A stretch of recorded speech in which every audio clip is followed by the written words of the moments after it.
Welcome, welcome, welcome to our 2025 Classified Professional and Leadership Development webinar series this spring.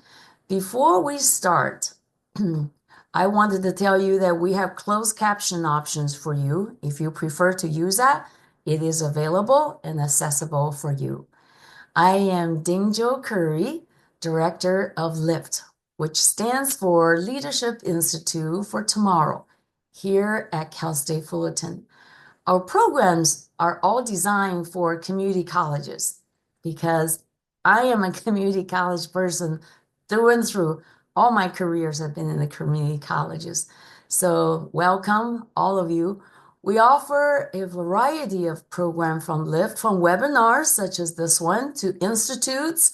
We were holding this June, workshops and the publication Lift Your Voice, all of which, including this seminar series, are sponsored by our California Community College Chancellor's Office. The leadership development of classified professionals are critically important to support our Vision 2030 plan at the state. And I know some of you are not from California, which is okay.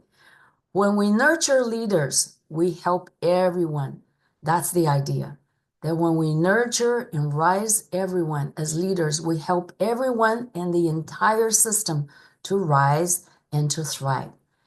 A huge thank you goes to the California Community College Classified Council Senate board members for their collaborating with me and the LIFT team in planning these webinars, for their valuable contribution to our webinar panels as well. You know, classified professionals are the foundation of our colleges, providing essential support that keeps our students, departments, and colleges operating smoothly everywhere campus-wide. So whether you work directly with students or you are in the back office managing some processes, papers, logistics behind the scene, or you are maintaining our beautiful campuses, remaining beautiful learning environment for us, your contributions are crucial to the success of our institutions. So your growth, your well-being, your career, your leadership development are not just important to you, they impact our entire college community and, of course, directly or indirectly to our students. This is why we develop these seminars, webinars, programs to help everyone succeed and thrive. So when challenges arise and opportunities for development are limited, the effects of that really ripples across all institutions. So I want you to know that you are a vital thread of weaving together this many functions that allow our colleges not only to run efficiently, but truly to excel. So our topic today is navigating office politics, building positive relationship in the workplace. I want you to know that we designed the webinar for you to gain insights into the impact of office politics in your work environment and its impact on your career development. So we will learn techniques to manage difficult workplace relationships and then develop communication skills that promote teamwork and trust, right? So let me introduce our panelists today. Mr. Carl Banks. He's learning coach at MiraCosta College, and Carl is not only the vice president of the Classified Senate at MiraCosta College, he is also the regional representative at Large South on the 4CS board at the system level. So we thank you for your leadership, not only on your campus, Carl, but also at the system level. And Dr. Robert Holcomb, Vice President of Academic Affairs and Assistant Superintendent of Santa Rosa Junior College. Robert, you and I share some commonalities, whether you know or not, in that we both are bilingual and bicultural. And being first-gen college graduate, I know you are a fellow Trojan, where both of us received the PhD. Thank you for being here. And our Last panel is Dr. Marie McIntyre. She comes to us from Atlanta, Georgia, where she operates a career coaching business and has decades of experience in human resources, management, and career coaching. She is, by profession, a workplace and organizational psychologist, author of two books, Secrets at Winning Office Politics and Management Team Handbook.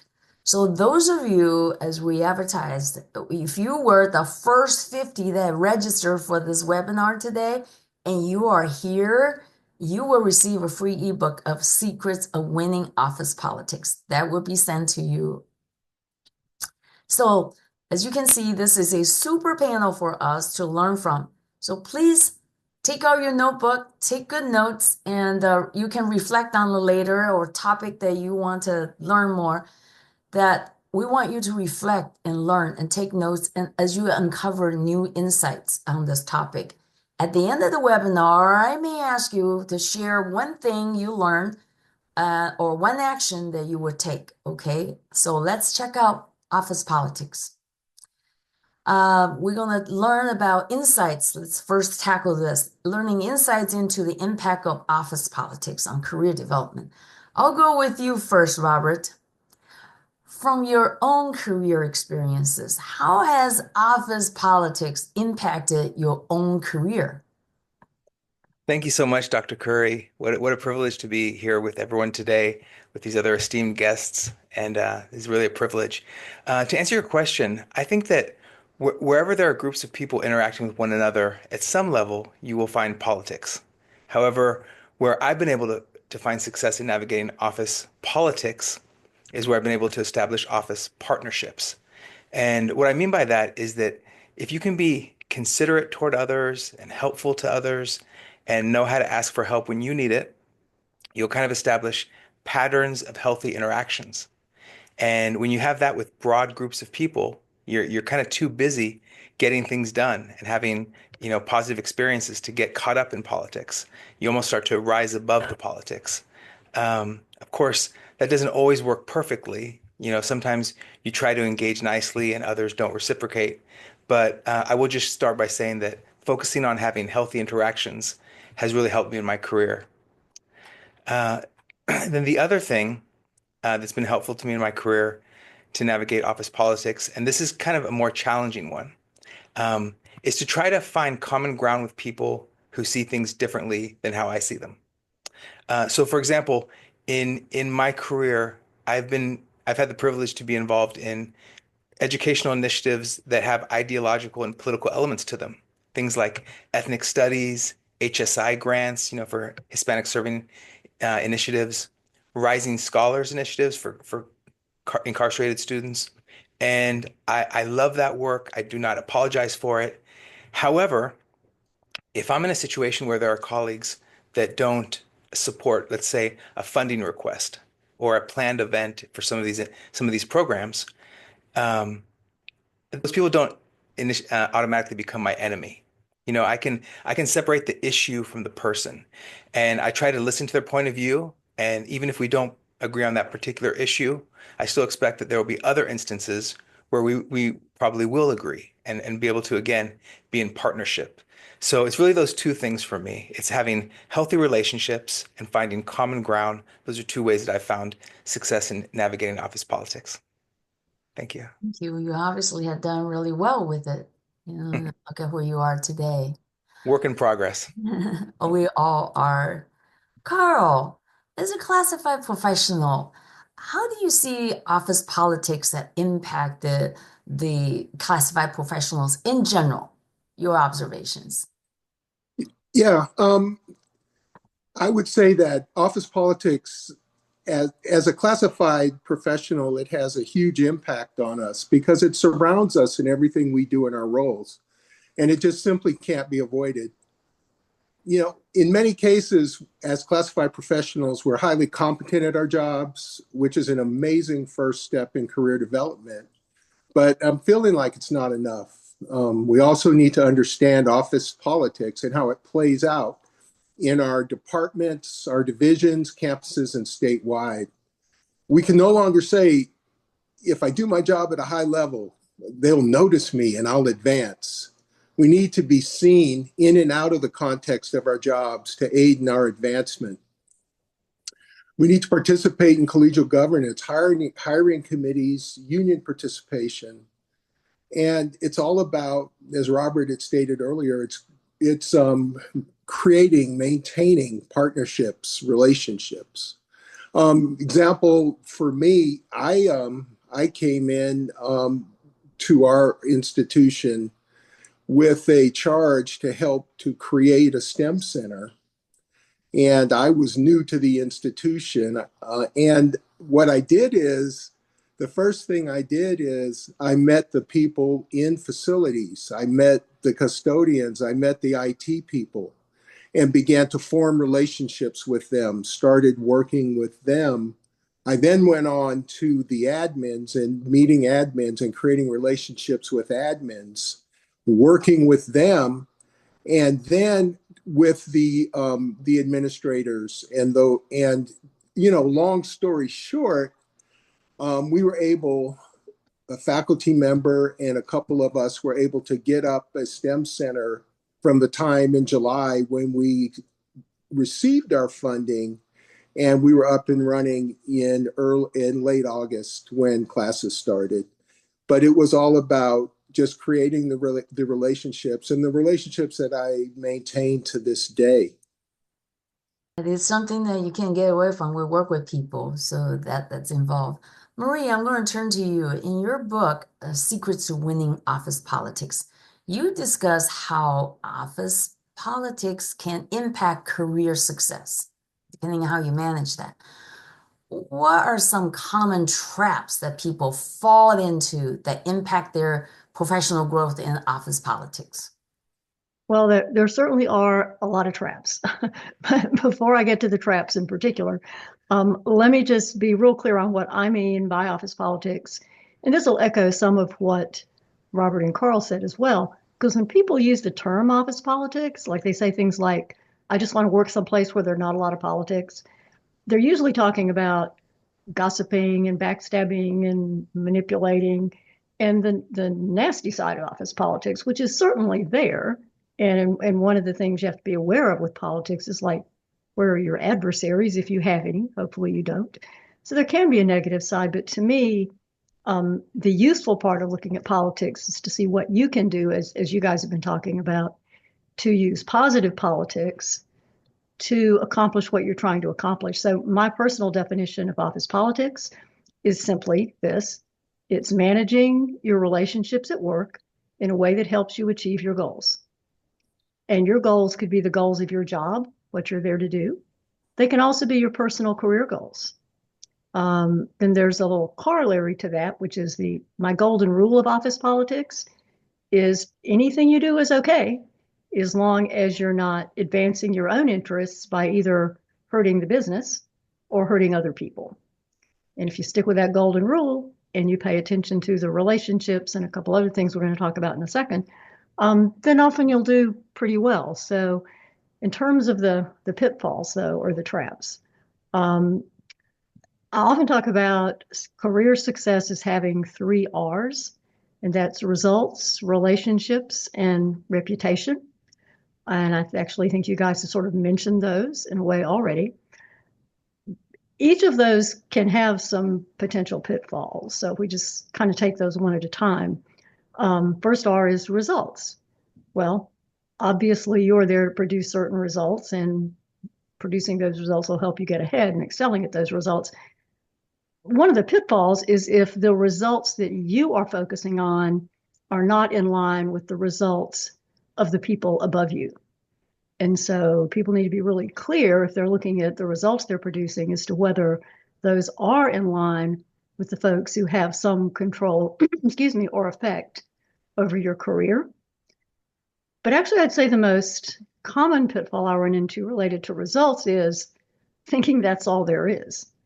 And I had a client just 2 days ago, a new client, who was talking about her performance review and how it said such nice things about the results she had accomplished. But then when her boss sat down with her to talk about the review, she said he mostly just talked about my relationships with other people. and my coworkers, my employees, she was a director, and him. And she said, I don't really understand that. If I'm producing good results and that's in my review, why are we spending all this time on the relationship stuff? So we had to talk a little bit about why we're spending that time on the relationship stuff. Um, so relationships are key, as I think both Carl and Robert have said. Results, relationships. The third is reputation. And one of the pitfalls with results, like I said, is focusing on the wrong things or things that aren't valued. Pitfall with relationships, I think, are obvious. If you have negative relationships, that's a problem. We'll talk more about that. Reputation, if you get good results and you have good relationships, you will probably have a good reputation. The big pitfall reputation, I kind of like to illustrate with a little story, and that is, imagine there's a fire. There's a home that has caught fire and is blazing. And a teenage kid comes out of the building, out of the front door with two kids in his arms and runs out. And there's a crowd there and firemen, everybody cheers. And everybody recognizes that this kid is a hero, right? He brought out the two kids. Exact same scenario. Imagine the teenage kid picks up the two kids and runs out the back door.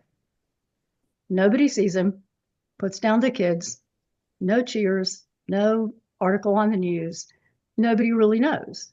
And the point obviously being, it does matter if people know what you're doing. I often hear people say, nobody really understands what I do. Nobody really knows how much I do. Nobody appreciates what I do. So that is one of the big pitfalls with reputation is nobody knows what you're doing. And you need to find a way to make those contributions obvious to people. So those are some possible pitfalls people run into. Great, thank you. That was a lot, 3 R's.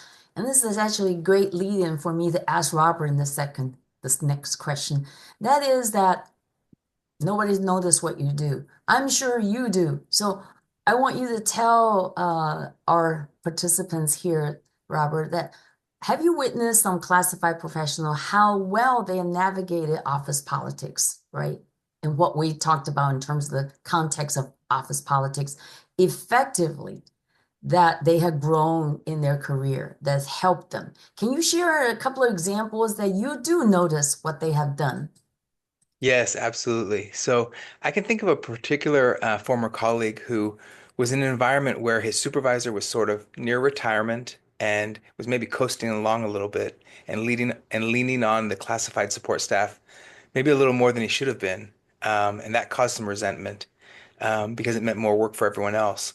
But for one particular classified employee, he was starting to kind of rise to the occasion and kind of shine and was getting more of the spotlight and kind of getting more praise than his peers.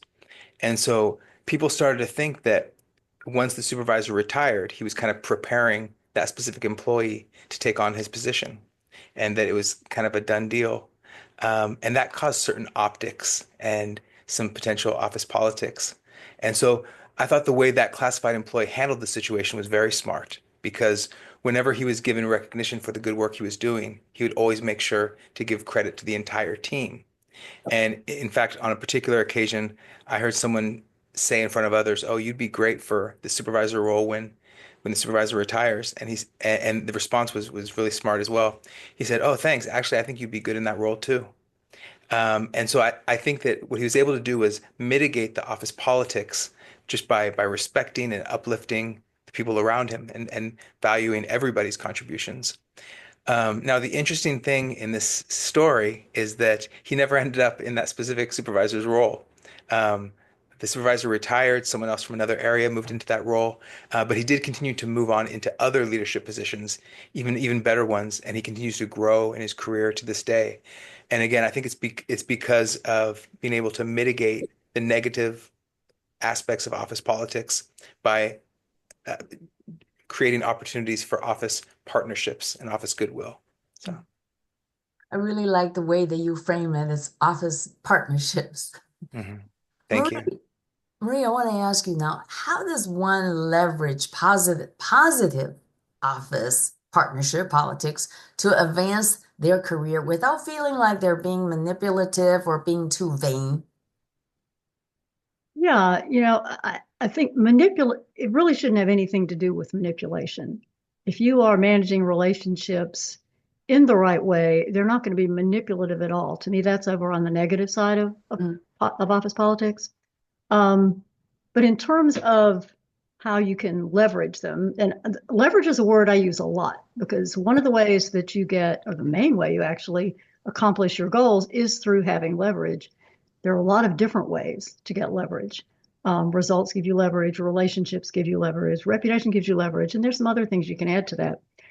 But what I want to do is give you an example of one thing I often have my coaching clients do just towards that end, and that is to create a power map. You start by identifying something that you want to accomplish. It's a particular project you might want to be involved in. Maybe you want to transfer to some different area. Maybe you're looking for a promotion. Whatever it is, there's something that you want. And when I have clients who are saying, this is where I would like to go, this is my goal, I'm not sure how to get there, one of the things I often have them do is identify all the people in their environment, whatever part of the environment that is, who might be able to assist them in accomplishing that goal, in being involved in that project, in moving to that other department and in getting that promotion. So list everybody you can think of who could be helpful in that way. And then what I ask them to do is rate their relationship with those people on a scale from -3 to +3.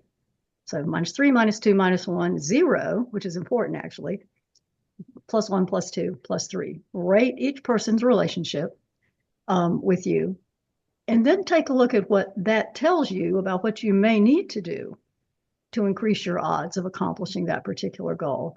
So for each of those relationships, you can say, all right, I have a +3 with this person. That's great. I probably got the relationship I need. Or maybe I can leverage that relationship to build a relationship with somebody else. You have a -3 with somebody and they can affect your career, then that's when you need to figure out how to work on. And in terms of coaching, that's something we would certainly talk about. -1, +1, etc. Look at where you need to develop a plan. The 0 is important though, because if you don't have any relationship with somebody who could greatly affect your ability to accomplish something you want, all right, well, how do I develop a relationship there? Not to be manipulative. It's like if they can affect your ability to achieve the goal, then they have some connection to you and your job. And it's appropriate to develop that relationship. So what's your plan for that? So that is something that I often do with people to figure out how to best leverage their political environment to get somewhere they want to get. Oh, I love that. Thank you, the power mapping.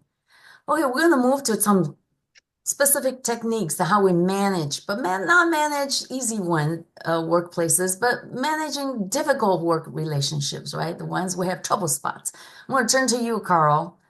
What has been most challenging thing you think for classified professionals in managing work relationship, the difficult ones especially, and strategies that you have witnessed that you know or you used to address some of those kind of challenging. Yeah, thanks, Ding Joe. Love the question. I'm just going to get right to it, and it is toxic bosses, coworkers, and colleagues. Okay, and when I'm talking about toxic, I'm talking about folks who lack self-awareness, they lack empathy, they're motivated by self-interest, and demonstrate inconsistent behavior. And we all, when I said that, probably a person popped into your mind's eye, where you're like, oh yeah, that's Sally Ann, or that's Jane, or that's this and that and the other. But, we do know toxic people, there are toxic relationships, but there are strategies to help you overcome those. Well, the first one is, we always have to be aware. And it's like, don't, call me Captain Obvious, but don't be that person. We can't be that person, which involves a lot of self-reflection and candor with ourselves, and reflecting as to how we are presenting ourselves with other people and how they relate to us. The other thing is always remember it's not about me. It's not about me. And boy, I've had to learn that in my life, in terms of, just think, did you see what they did to me? Did you see how they treated me? That, and that sort of thing. And just always kind of putting, looking at it like, okay, I have to separate me and my feelings from behaviors and not taking it personal. Also, I put myself in the shoes of the person that I'm in conflict with who has hurt me. And with that, I generally just say, I realize hurting people hurt other people, and that I just try to have empathy and compassion for the person. Don't always get it right, but I try. And then I have a group of friends that I have, and what I try to do is I I want to talk to them before, talk to the person I'm in conflict with before or after I talk about them.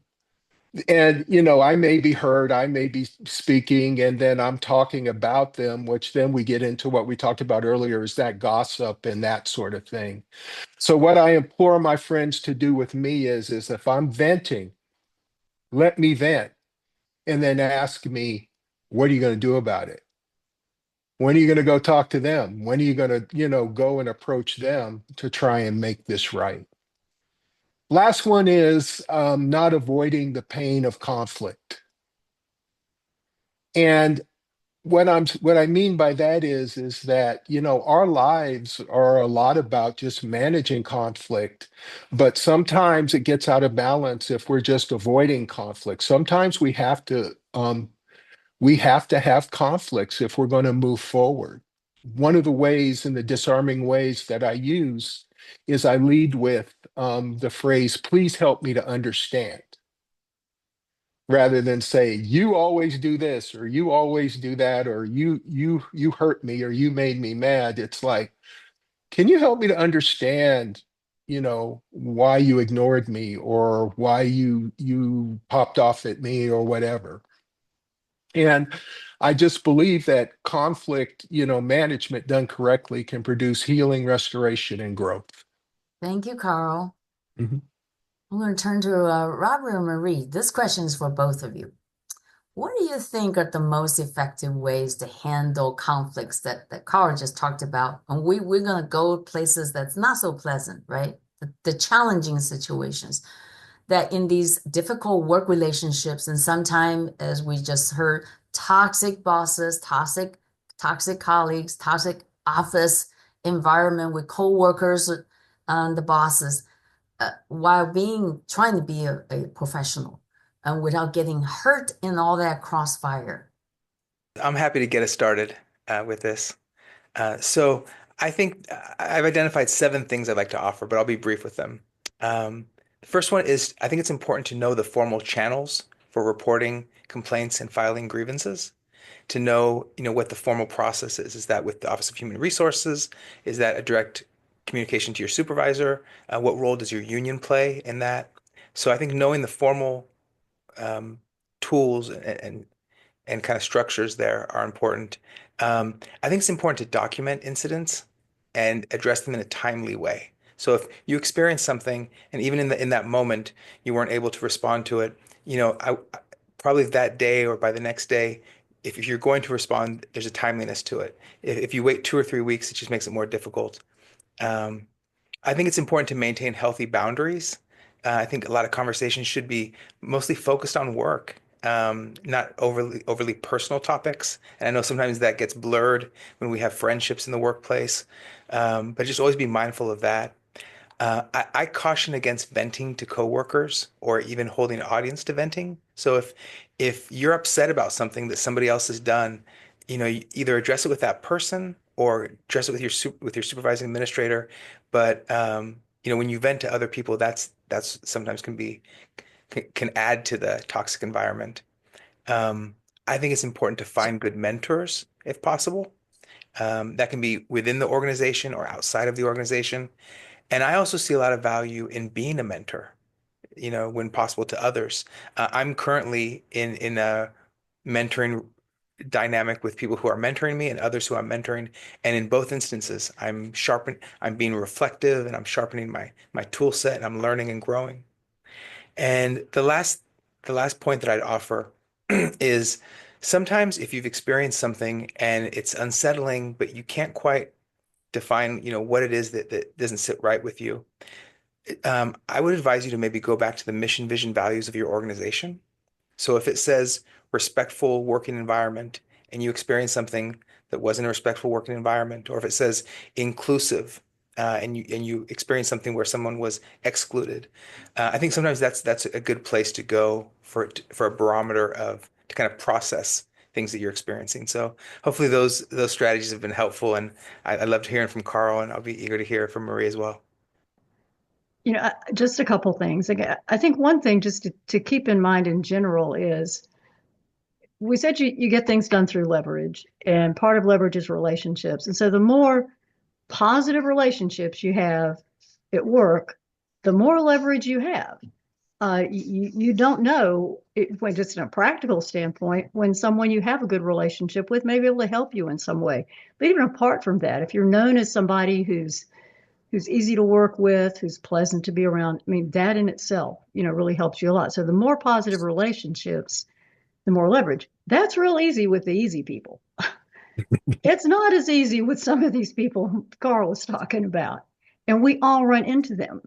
And I think that one of the things I've said sometimes when I've been working with groups where there's some dissension is this: you don't have to like your coworkers. You don't have to like them. Coworkers are not like friends. If some of your coworkers become friends, that's lovely. But coworkers are not like friends. You pick your friends. You don't pick your coworkers. Management picks your coworkers, and the expectation is that you all will work together.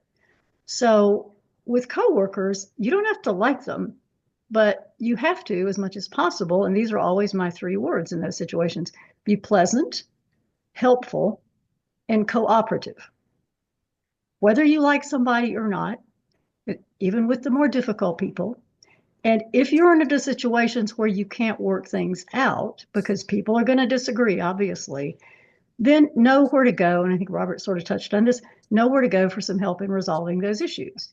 Get your manager involved, get an HR person involved, whatever. And I know that sounds like Little Mary Sunshine here, but it really is just a fact that you're not going to like everybody that you work with. And when you run into difficult people, sometimes it helps to think about why they're difficult. Like there is, even though I'm focused on positive politics, it's not all flowers and sunshine. There is a part of my book about adversaries. And if you run into somebody that you view as an adversary, I think it helps to think about why that person might be an adversary. And there are 3 types that I talk about. One is goal-directed adversaries, which is just, you both want the same thing. You both want the same promotion. You both want to get a bonus. You both want something, and it's like a competition. And I think Robert gave a good example of the guy who, kind of defused some of those perceptions maybe with the person, when people thought he was going to be promoted. So that's not about you. That's about you're after the same thing. Then there are the people I just label emotional adversaries, which is simply people who are difficult with everybody. I'm sure y'all can, Carl's smiling. I'm sure you can think of, I certainly can from my career. If they're difficult with everybody, they're not an adversary. They're just a difficult person. And you have to figure out how to work with this difficult person while you stay kind of calm. And the third are the vengeful adversaries. Now they are out to get you. They really don't want what's best for you. And I actually talked to a client today who has been in that situation with somebody for a long time. And in that case, you need to spend a little time exploring that situation and see what's going on. We can't give a 3-word, solution to that here. But, I think the bottom line, like I said, is the more positive relationships you have, the more leverage you have, the more likely you are to accomplish what you want, and the more likely you are to just have a pleasant time at work. So, when you run into those difficult situations, don't just react. And I think what probably all three of us are saying is think about it, figure out how to manage it, figure out how to be as pleasant, helpful, and cooperative as possible. And the last thing I'll say is that I spend a lot of my time on with clients is there are a lot of ways to talk about difficult subjects. And most of the time, there's a better way than whatever you have on your mind if you're dealing with a difficult person.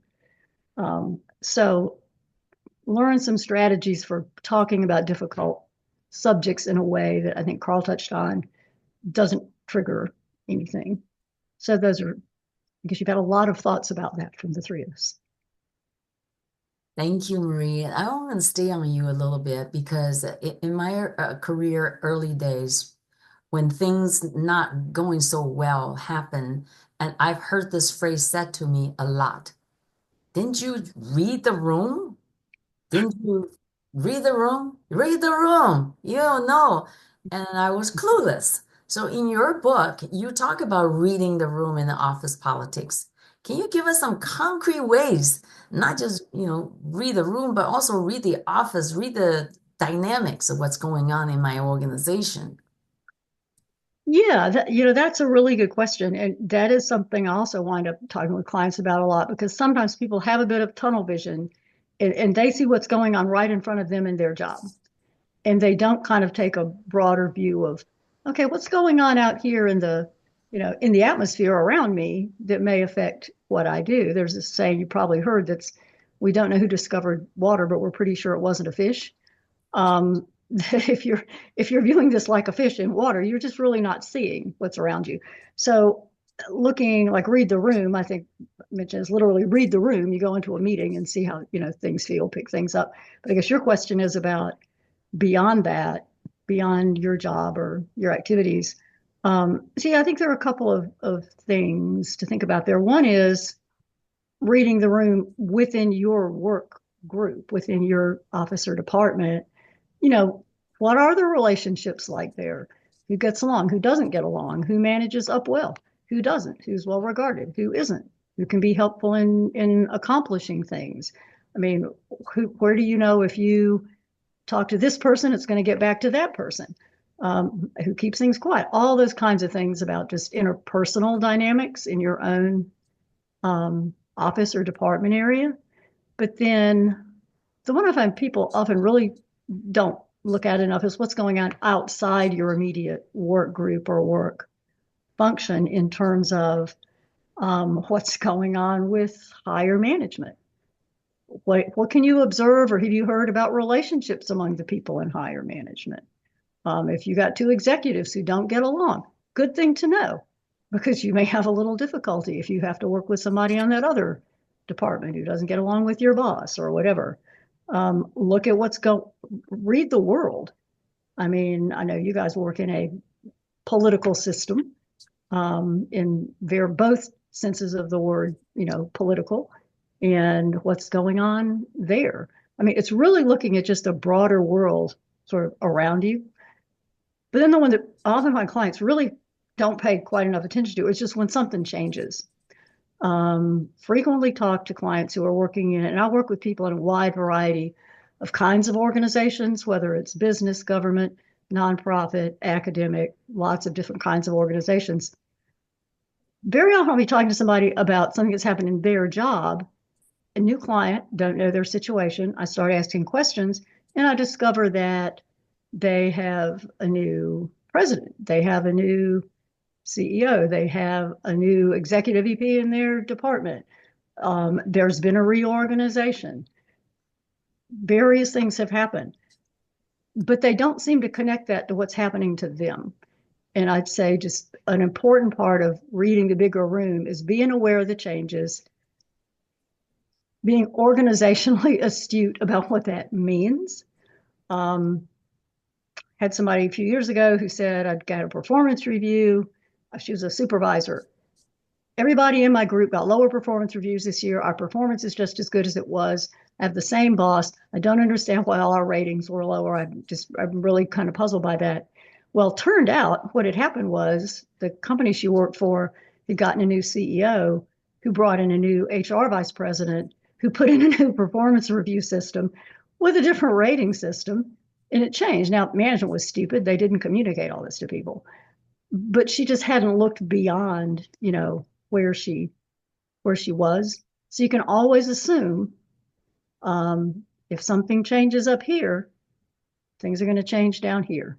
If somebody is brought in new at the top, they're brought in because either one, so I always ask, why did the other person leave? Because the other person left in a negative way. There's something people want to change. The people above them want to change. But even if they came in from somewhere else, they're going to have different views about things. Things are going to change. So that's a lot of different aspects of the question, I realize. It is. That's But I quite a think lot. reading the bigger room is important, especially if things seem to be changing. Right.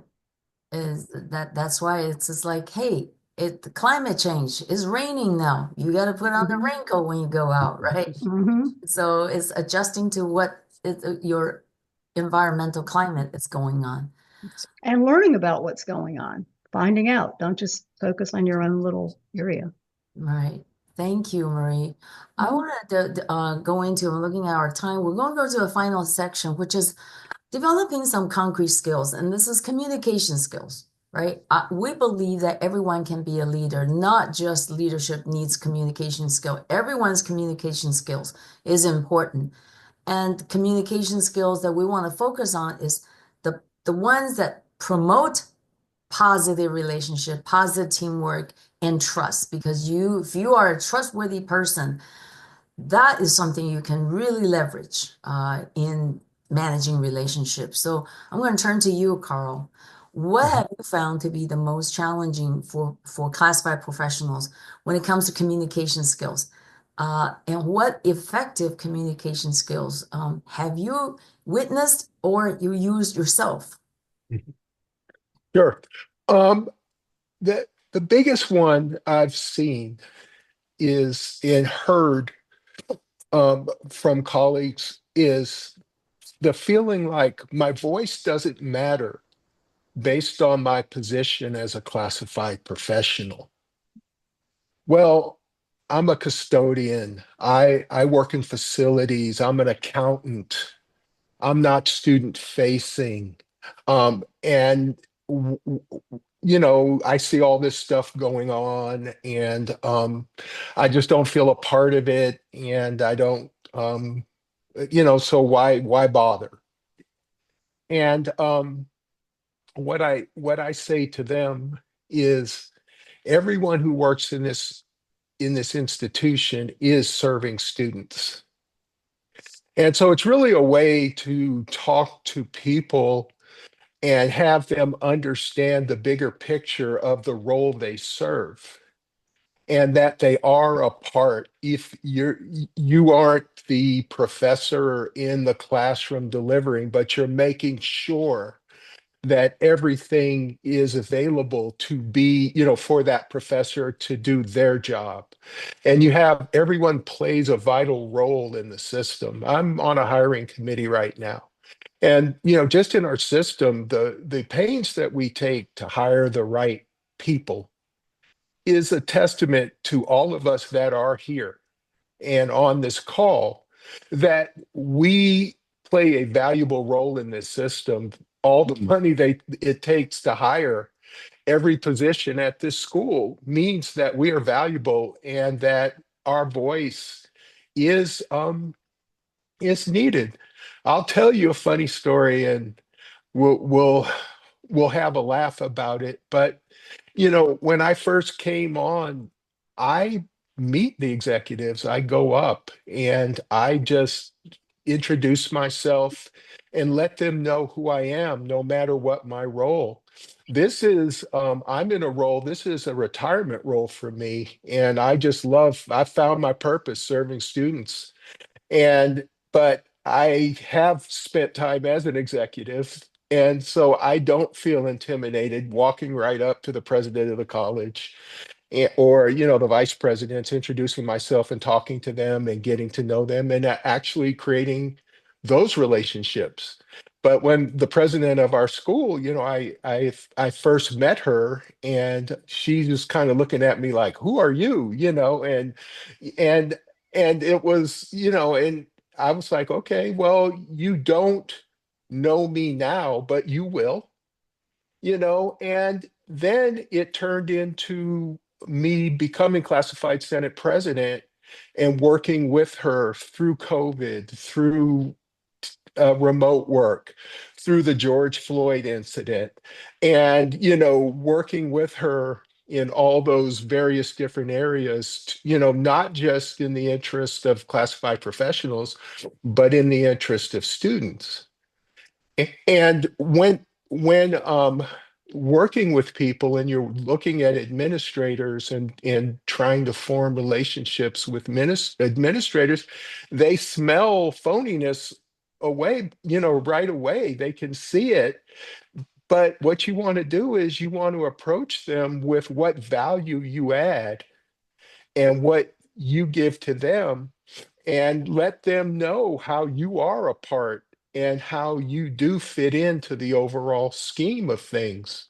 The other thing is, and I'll just very quickly just say, being offended and shutting down cuts off communication. Can't, so there is no communication. And we have to work to get past that by having the courage to have hard conversations, to reestablish communication and build the bridge. So strategies are being first. Don't wait. Be first. Go to the person. We've all talked about developing and maintaining authentic relationships. You said it, Dingjo, is to provide. You can provide leadership from any level in the organization. It's just how you perceive yourself and your value to the organization. Then understanding formal authority versus informal influence. Well, yes, I'm a learning coach. I have one of the lowest positions in the college and I love it. But that doesn't mean that I don't have influence. I have a lot of influence on my campus based on the relationships that I've created. Once Absolutely. again, the golden rule, practicing common courtesy, and you've got to share your gifts with the campus community and others. And practice this, I'll leave you with this, is let people know you see them and that you see them and doing their job and that you appreciate them. Thank you, Carl. Okay, we have some little time left, so I'm going to squeeze in a couple of questions for Robert and Marie. Robert, can you tell us about what specifically the kind of communication skills that you lean into in your career or you didn't have and you had to learn in your leadership career that promoted teamwork, established good relationship, and built trust for you? Great question. Interestingly enough, the communication skills that I've learned that I've really leaned into, that have been helpful, have been being a good listener, kind of an active listener, engaging in community, and then helping to facilitate actionable steps and follow through based on what I'm hearing, community input. And an example that comes to mind is something that we've adopted at Santa Rosa Junior College that we call frontline forums. And anybody from Santa Rosa Junior College listening knows exactly what I'm talking about. And it's predicated upon this. We recognize that classified professionals, kind of piggybacking on what Carl was mentioning, classified professionals are uniquely positioned to understand the pain points of the organization. A lot of times they're on the front lines, they're student facing, or they use office equipment, special office equipment or software tools. And so they know where the organizational pain points are. And managers need to have this information and understand the implications. And so in my regular meetings with classified leadership, they would share with me about some of our operational redundancies and inefficiencies. And so together we've created a regular gathering space. It's once a month. There's typically food involved, and it's where classified professionals and managers discuss what's working, what's not working on the front lines to improve our organizational tools, systems, practices, and they're called frontline forums. And again, for me, it's being a good listener, being in community, and providing the key part of that also, though, is providing the follow through to promote teamwork and build trust. Thank you, Robert. Maria, I want you to squeeze in this. This, I think, is so important. From Okay. your experience, what communication strategies that you think our classified professionals must have to build trust and good relationships with their bosses, their colleagues, and maybe a little bit about how they may go about learning these new skills, because they aren't going to learn it here right today, but maybe some suggestions how they can go learn essential skills that they got to have. Well, again, I will second everything Robert and Carl just said. Those are also important. Since we're talking about skills and resources, I'm going to give you a couple, but let me mention my website, which is yourofficecoach.com, just those three words together, yourofficecoach.com.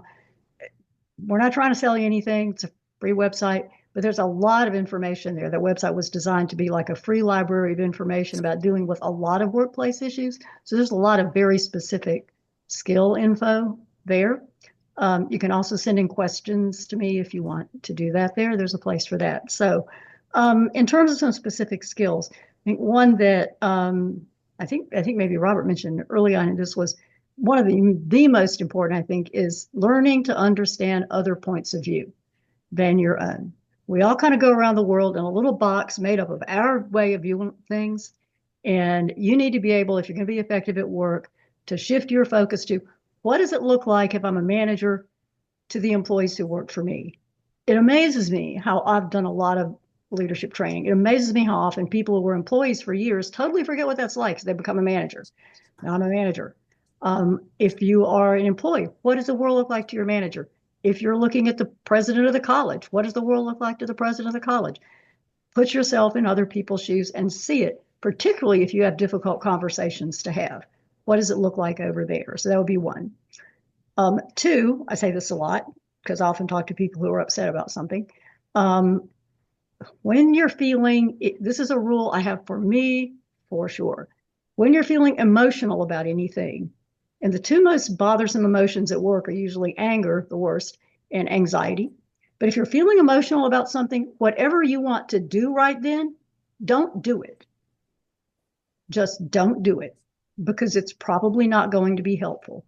Wait till that emotion has calmed down and you can logically decide what to do. And I would say, I would bet you 90% of the time it's not the thing you wanted to do at that moment. But what you want to do at that moment is not going to help you.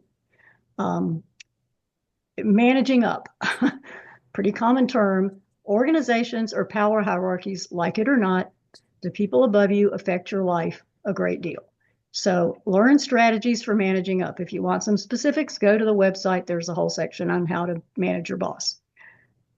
And then just to echo a lot of things we've said, all of us is just, I think of it as collaborative communication. Whatever the situation, try to make it a collaborative communication, even if it's something you're disagreeing about. Understand the other side, listen.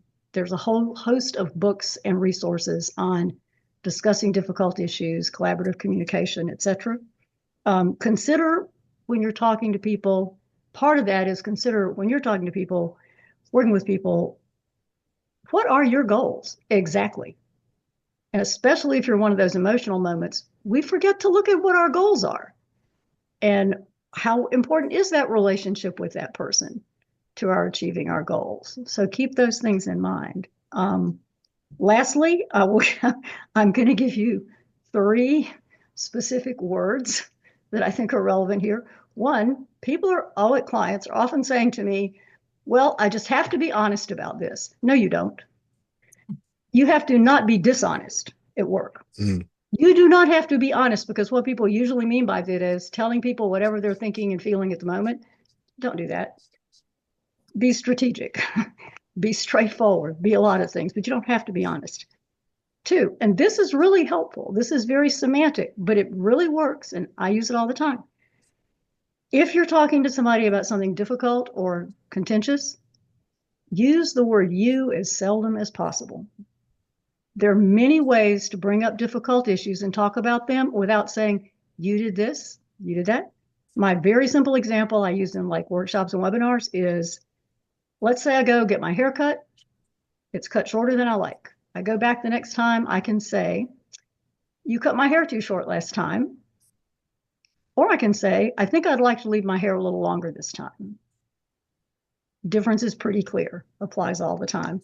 And then the last thing I'll say is I will give you a useful word, and that is interesting. Interesting is one of the most useful words because you can call anything interesting. Well, that's an interesting idea. Well, that would be an interesting approach. Well, that's an interesting way to think about it. You can call anything interesting, even if you think it's stupid. The only thing you can't call interesting is a baby. You cannot say, what an interesting baby. No, but interesting is a very helpful word. So Great tips. My goodness. Thank you very much. And we crammed a short hour that we have. So thank you. Please help me thank our wonderful panelists.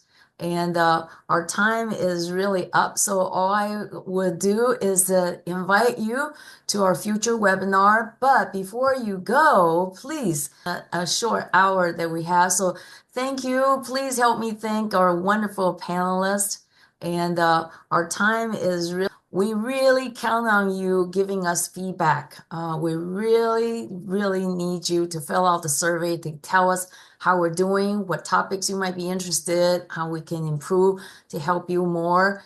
And we have future webinars. Marie talked about your emotions. Well, we are going to delve into that next month. April 18, it's on emotional intelligence at work, a very important topic. So thank you very much for participating in our webinar today. And I ask you to challenge yourself, and you can put it in here in our chat if you like, is one thing that you learned from today, that it's your aha or takeaway, and make a commitment. Make a commitment, put it in there, like, what are you committed to do to learn a new skill or whatever? Put it in the chat. It is a pledge, I guess, to yourself. We thank you for joining us today and wish you a wonderful month. Until then, we'll see you next time.